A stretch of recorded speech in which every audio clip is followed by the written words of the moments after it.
Vous écoutez Radio Equinox, la chaîne du peuple. La chaîne du peuple. Bonjour. Dans les régimes éternitaires comme le nôtre, la brutalité contre les opposants n'est souvent que la partie émergée d'un système bien plus insidieux, notamment la répression symbolique. Si la répression physique cherche à briser les corps, la répression symbolique s'attaque à l'esprit. Elle s'établit comme l'exact opposé de la violence directe en ce qu'elle ne cherche pas nécessairement l'élimination physique immédiate de l'adversaire, mais plutôt sa reddition mentale.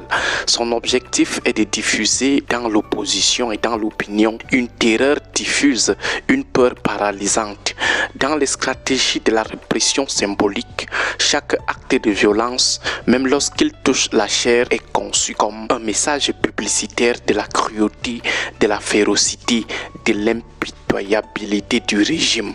La torture ou l'emprisonnement de ceux qui veulent lever la tête ne sont pas seulement des sanctions individuelles, mais des leçons magistrales adressées à ceux qui restent. On ne frappe pas l'individu pour ce qu'il est, mais pour ce qu'il représente, afin de décourager toute velléité d'engagement futur chez les spectateurs de cette violence.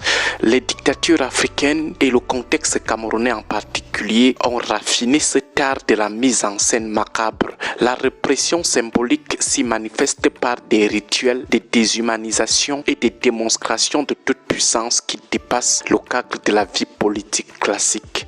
L'un des sommets de cette barbarie symbolique réside dans la confiscation des dépouilles des victimes de la crise post-électorale de 2025.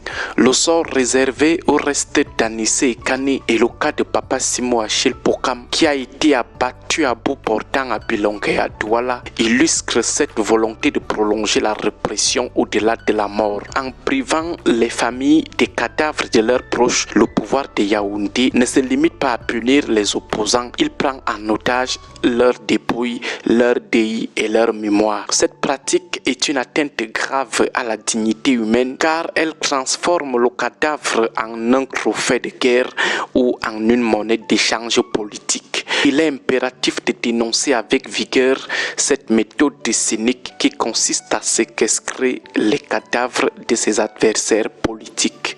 Cette stratégie est non seulement illégale et profondément antidémocratique, mais elle revêt un caractère inédit par sa cruauté, dépassant parfois en horreur les régimes les plus féroces de l'histoire moderne. Nous sommes ici face à une forme de barbarie politique où le parti au pouvoir s'octroie un droit de propriété sur les cadavres de ses opposants. C'est une violation flagrante des droits du mort et des droits des familles à pleurer les leurs. Les conséquences sociales et économiques de ces confiscations sont d'ailleurs graves. Des familles entières s'épuisent financièrement et moralement pour organiser des obsèques qu'elles croient imminentes pour se voir refuser la restitution du corps de leurs proches à la dernière minute par le régime de Yaoundé. Ce sadisme plonge les proches dans une attente infinie qui s'apparente à une torture psychologique prolongée. Face à cette situation, l'argumentaire officiel invoquant des nécessités d'enquête ne résiste pas à l'analyse factuelle. Comment peut-on sérieusement parler d'investigation nécessaire dans le cas comme celui d'Anissé Kane où les circonstances de la confiscation de son extracteur d'oxygène sont connues de tous? Si enquête il y avait, pourquoi s'étirerait-elle sur des années, sur des mois pour des causes de décès dont les preuves sont manifestes? Aussi, une procédure judiciaire sérieuse impliquerait nécessairement la famille de la victime. Or ici, le secret et l'exclusion sont restés la règle. De plus, dans un système où les enquêtes politiques n'aboutissent quasiment jamais à la manifestation de la vérité, l'alibi judiciaire ne devient qu'un grossier prétexte qui cache une volonté manifeste de nuire, une volonté pour le régime de Yaoundé pour montrer que c'est lui qui détient le droit de vie et de mort sur nous tous, y compris sur ses adversaires politiques. Il est donc clair que le temps de la justice n'est évoqué que pour justifier le temps de la punition symbolique des opposants.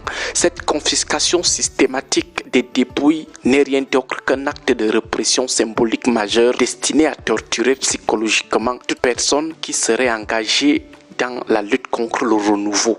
C'est une manœuvre de communication politique par l'horreur. Que font-ils de ces cadavres pendant le temps de leur séquestration? Que les familles commencent à bien vérifier l'état des dépouilles de leurs proches lors de leur restitution. Avec les gens de Yaoundé, il faut rester vigilant. Ils ne peuvent pas s'entêter à confisquer les dépouilles de leurs opposants pour rien. Que les familles soient vigilantes à la morgue. Agréable journée à tous. Que Dieu et nos ancêtres bénissent le Cameroun.